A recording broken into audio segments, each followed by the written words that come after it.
Assalamualaikum warahmatullahi wabarakatuh. Hai teman-teman semua, yuk belajar bareng tentang cara berbakti kepada orang tua. Video ini akan bantu kamu lebih memahami betapa pentingnya menghormati dan menyayangi orang tua. Perkenalkan, nama saya Maulidatul Hamidah dengan NIM 23201014 kelas PAIA semester 3, dosen pengampu Dr. Septiana Purwanidung, Magister Pendidikan Islam. Untuk berikutnya, tujuan pembelajaran dari materi berbakti kepada orang tua. Yang pertama, peserta didik mampu menjelaskan pengertian dan cara berbakti kepada orang tua dengan benar melalui kegiatan membaca bersama. Untuk yang kedua, peserta didik itu mampu memahami ciri-ciri orang yang berbakti kepada orang tua dengan benar. Untuk yang ketiga, peserta didik itu mampu merumuskan hikmah kepada orang tua dengan benar melalui kegiatan mendengarkan guru. Untuk selanjutnya yakni mengenai pengertian berbakti kepada orang tua. Kata bakti memiliki arti tunduk, hormat, berbuat setia. Berbakti kepada orang tua berarti menunjukkan sikap sayang, patuh, dan taat kepada keduanya. Ayah dan ibu sangat berjasa dalam merawat dan membesarkan kita, maka sudah selayaknya mereka mendapatkan perlakuan istimewa. Adapun Rasulullah SAW bersabda, "Ridhollahi fi ridhol walidain wa sukhtullahi fi sukhtil walidain." Artinya, ridho Allah bergantung dari ridho kedua orang tua dan kemurkaan Allah bergantung dari kemurkaan orang tua. Hadis riwayat Tirmidzi. Untuk berikutnya yakni ciri-ciri anak yang berbakti kepada orang tua. Yang pertama, berkata lemah lembut pada orang tua. Jadi kita sebagai anak harus sopan dan lembut saat berbicara kepada orang tua. Tidak boleh sampai membentak dan menyakiti hatinya, sebagaimana disinggung dalam Al-Quran surah Al-Isra ayat 23. Yang kedua, taat kepada perintah ayah dan ibu. Contohnya, ketika orang tuamu itu memintamu untuk tidak keluar malam karena kondisi saat itu cuacanya buruk, kamu memilih untuk tetap di rumah. Yang selanjutnya, mencium tangan untuk meminta ridhonya. Ketika kita akan pergi kemanapun itu, kita harus berpamitan dan juga mencium tangan kedua orang tua untuk memperoleh ridho dari orang tua.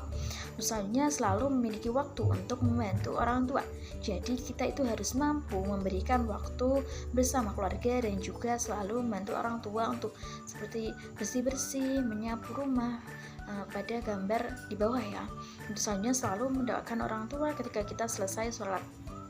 Kita seharusnya berdoa untuk kedua orang tua.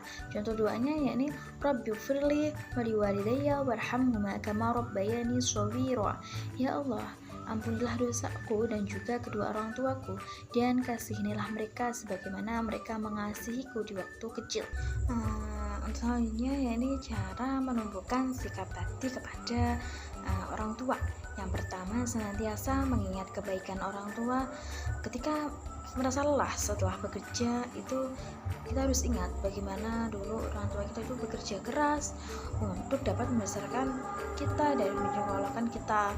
Dan ingat dulu waktu kecil dirawat orang tua, diberi makan hingga besar saat ini. Untuk yang kedua, meyakini surga bagi yang berbakti kepada orang tua.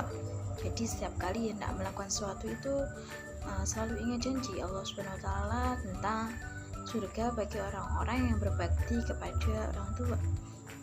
Jadi kita tuh harus berbuat baik lah pada orang tua. Misalnya, selalu mendahulukan perintah orang tua. Jika orang tua itu meminta bantuan untuk pekerjaan rumah ya, contohnya segera itu lakukan tanpa mengeluh. Untuk selanjutnya, bersyukur atas karunia berupa orang tua yang hebat. Kita harus mengucapkan terima kasih kepada orang tua setiap hari atas segala yang telah mereka berikan. Contohnya, selalu menjaga kesehatan dan kebahagiaan orang tua. Untuk yang selanjutnya yakni hikmah berbakti kepada orang tua. Yang pertama, bertambah kebaikan dan keberkahan. Dengan berbakti kita akan mendapatkan keberkahan dalam segala urusan hidup seperti pekerjaan, kesehatan, dan rezeki. Untuk yang kedua, mendapatkan rahmat dan ridho Allah. Dengan mendapatkan rahmat dan ridho Allah, kita akan terhindar dari berbagai macam musibah dan kesulitan hidup. Untuk yang ketiga, mendapatkan nikmat surga. Surga adalah tempat yang indah dan penuh kenikmatan. Bayangkan betapa bahagianya kita bisa bertemu dengan orang tua kita di surga kelak. Untuk yang keempat, bahagia karena mampu menenteramkan hati orang tua.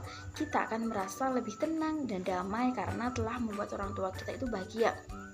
Untuk yang kelima, akan diluaskan rezeki dan juga panjang umur.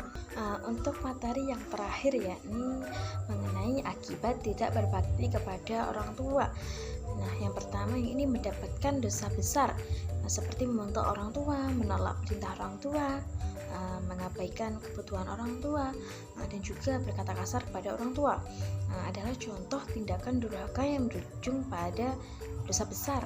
Untuk selanjutnya, menghapus amal baik yang kita lakukan, yakni amal baik seperti sholat, puasa, dan juga sedekah.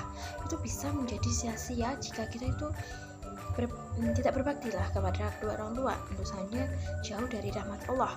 Doa orang yang durhaka sulit dikabulkan oleh Allah SWT. Rezeki dan keberkahan pun akan sulit didapatkan. Untuk yang selanjutnya, memperoleh azab dari Allah. Orang yang durhaka itu bisa mengalami kesulitan hidup, sakit-sakitan, atau bahkan kehilangan orang-orang yang dicintai. Cukup sekian yang bisa saya sampaikan. Semoga kita semua mendapatkan pembelajaran baik dari materi ini tadi. Terima kasih semuanya. Mari kita akhiri dengan membaca Alhamdulillahirrabbilalamin. Untuk kesimpulan berada di akhir video ya. Baiklah, wabillahi taufiq wal hidayah, waridho wal inayah. Assalamualaikum warahmatullahi wabarakatuh.